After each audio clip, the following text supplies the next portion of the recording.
ગાયત્રી સંસ્કારધામ ચલાલા પૂજ્ય રતિદાદા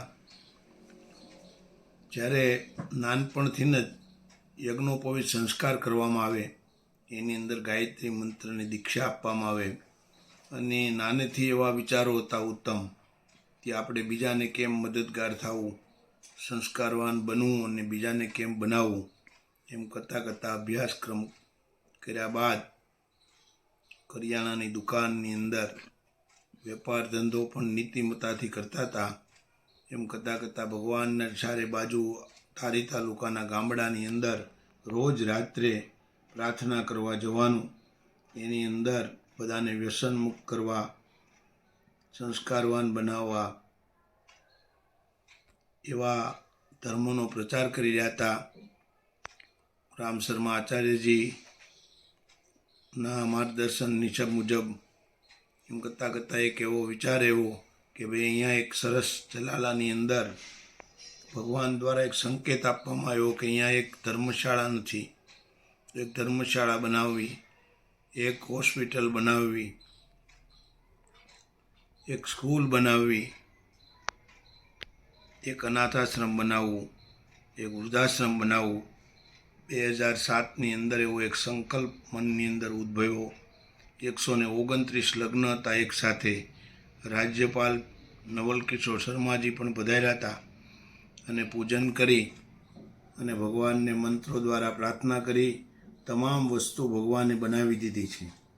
તો અત્યારે આપણે નિરઅભિમાની રહી અને બધું સંચાલન સરસ રીતે કરવાનું, વધારે લોકોને લાભ મળે. અહીંયા દર મહિનાના બીજા બુધવારે નેત્રયજ્ઞ હોય. 261મો કેમ્પ હમણાં પૂરો થયો. 50 જણાને મોતિયાનું ઓપરેશન થયું હતું. હજારો લોકોની આંખોની સારવાર કરવામાં આવી છે. દાંત વિભાગ પણ અહીંયા રોજ ચાલુ છે ફ્રીમાં, દાંત કાઢવો, ચાંદી પૂરવી. ત્યારબાદ સર્વરોગ કેમ્પ પણ દર મહિને હોય છે. બધાને 15 દિવસની દવા આપવામાં આવે. દર શનિવારે 1 થી 4 આંખની તપાસ કરવામાં આવે છે. દર મહિનાના બીજા રવિવારે અહીંયા ENT સર્જન આવે છે. કાન, નાક, ગળાની ફ્રીમાં સારવાર કરવામાં આવે છે. ત્યારબાદ શિયાળાની અંદર ઝૂંપડપટ્ટીમાં જઈ અને લોકોને ધાબળા ઓઢાડવામાં આવે છે.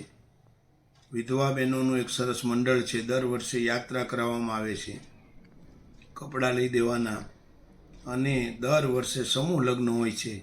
આ વખતે 18/2ના રોજ 51 લગ્ન રાખવામાં આવ્યા છે. 20મા લગ્ન છે. તો અહીંયા જુદી જુદી જે પ્રવૃત્તિઓ છે, ઉનાળાની અંદર છાશ વિતરણ ચાલે, પક્ષીઓ માટે સરસ મજાના માળા બનાવવામાં આવે અને પાણીના કુંડા રાખવામાં આવે. તો એ બધાને વિતરણ કરી અને પશુ પક્ષી ને વધારે કેમ આનંદ અનુભવે માણસ, એવી એક ભગવાનની પ્રેરણાથી કોશિશ કરવામાં આવી રહી છે.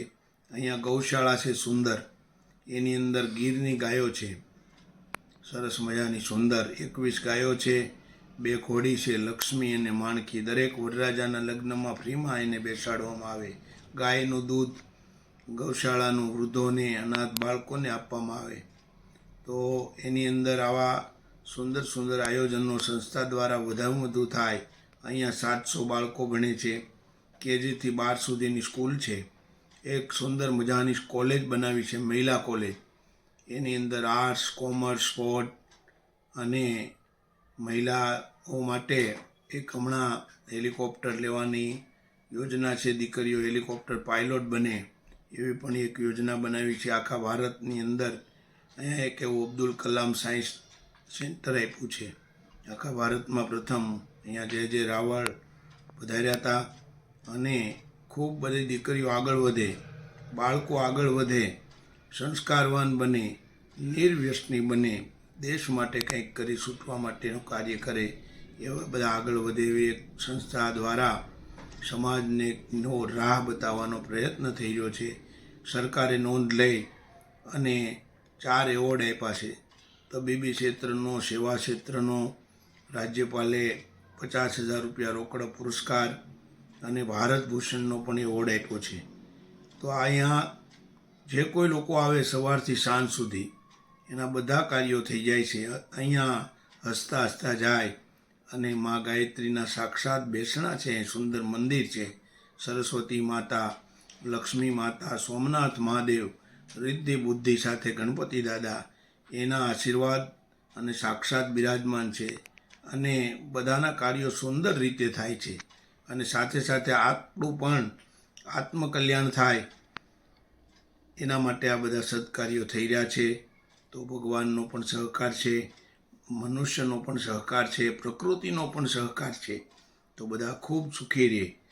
સુખી રહ્યા પછી બીજાને સુખી રાખવાની ભગવાન પ્રેરણા આપે એવી વેદ માતા ગાયત્રી મહાદેવને પ્રાર્થના.